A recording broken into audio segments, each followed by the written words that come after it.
Assalamualaikum warahmatullahi wabarakatuh. Saya Friska Fika Amalia dengan NIM 2020-008009. Di sini saya akan presentasikan hasil kerja saya dengan judul mengelola sistem global. Yang pertama, di sini ada perkembangan sistem informasi secara internasional. Tatanan dunia harus berpengaruh terhadap banyak sekali perusahaan nasional, industri internasional, dan perekonomian internasional oleh para politikus setempat. Banyak perusahaan lokal akan tergantikan dengan perusahaan yang memiliki jaringan yang dapat bertumbuh pesat, yang dapat melintasi batas antar negara. Pertumbuhan perdagangan internasional telah mengubah perekonomian lokal di seluruh dunia dengan begitu hebatnya. Yang selanjutnya ada membangun arsitektur sistem informasi internasional. Arsitektur sistem informasi nasional terdiri atas sistem informasi dasar yang dibutuhkan oleh organisasi dalam mengkoordinasikan perdagangan dunia dan berbagai aktivitas lainnya.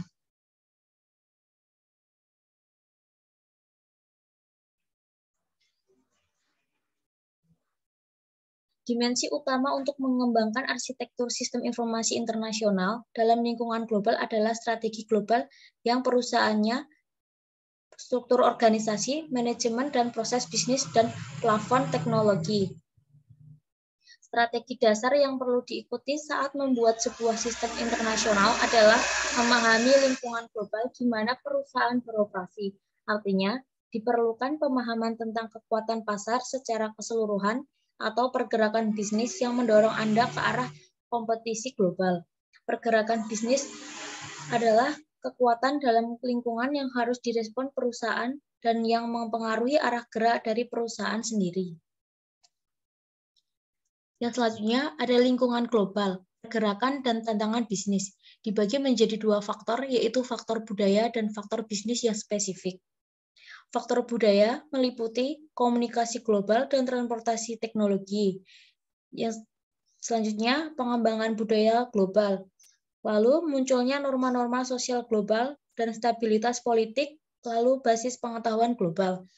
Yang kedua ada faktor bisnis yang spesifik. Yang pertama ada pasar global, yang kedua produksi dan operasi global, yang ketiga koordinasi global, yang keempat global workforce, yang kelima ekonomi berskala global.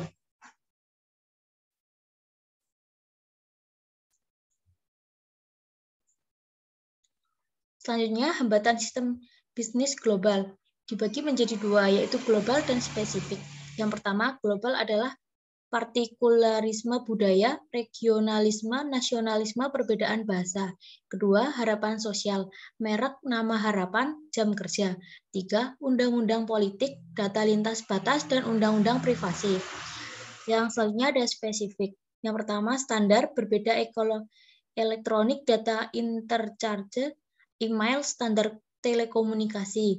Dua, keandalan, jaringan telepon tidak merata dan tak terpercaya. Tiga, kecepatan transfer data yang berbeda, banyak lebih lambat dari peraturan komersial Amerika Serikat.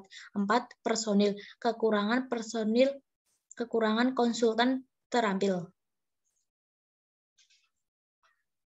B. Mengelola sistem informasi internasional, strategi global, dan organisasi bisnis.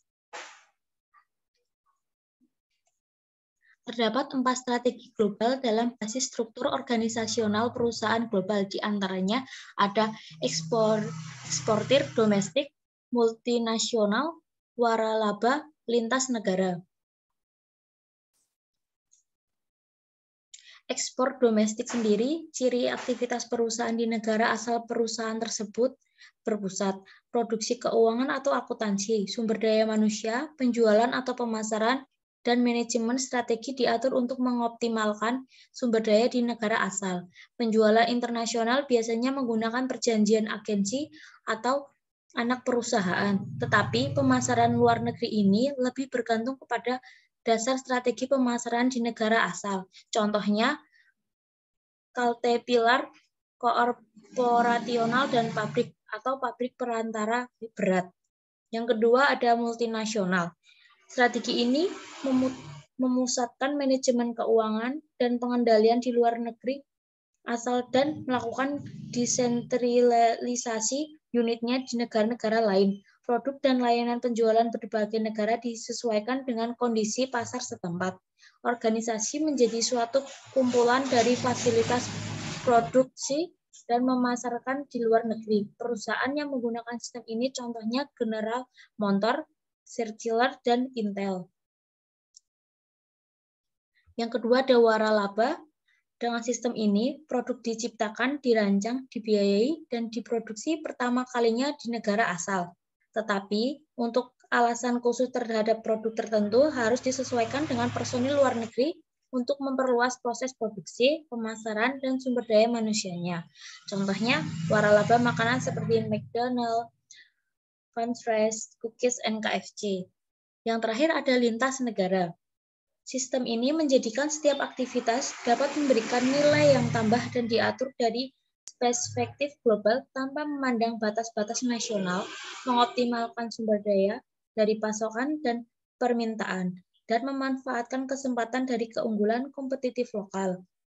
Tata kelola perusahaan-perusahaan seperti ini sangat mirip dengan struktur federal, di mana tempat inti manajemen pusat yang kuat untuk melakukan pengembalian keputusan, tetapi tersebar kekuatannya dan daya keuangannya pada seluruh divisi global. Contohnya, perusahaan yang menggunakan sistem ini, Citicorp, Sony, dan Ward.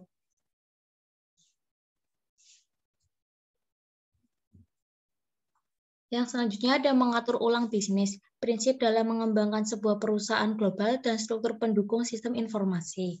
Yang pertama ada menata ulang aktivitas yang dapat memberikan nilai tambah sesuai dengan keunggulan komparatifnya. Yang kedua, mengembangkan dan mengoperasikan unit-unit sistem pada tingkat aktivitas perusahaan regional, nasional, dan internasional. Yang ketiga, mendirikan kantor tunggal di kantor pusat dunia yang bertanggung jawab atas pengembangan sistem internasional, posisi direktur informasi.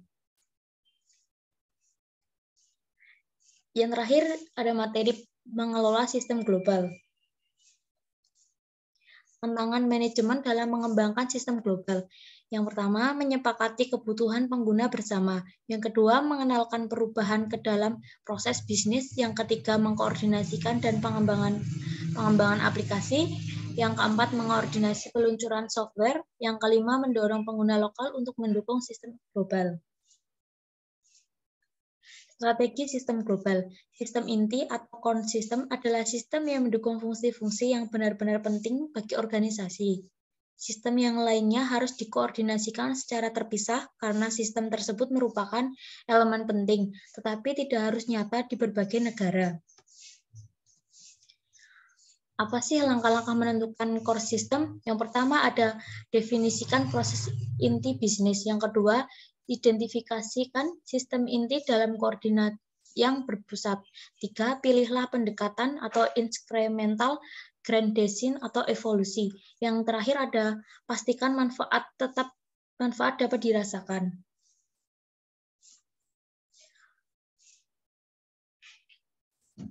Berikut materi yang dapat saya sampaikan, kurang lebihnya mohon maaf. Wassalamualaikum warahmatullahi wabarakatuh.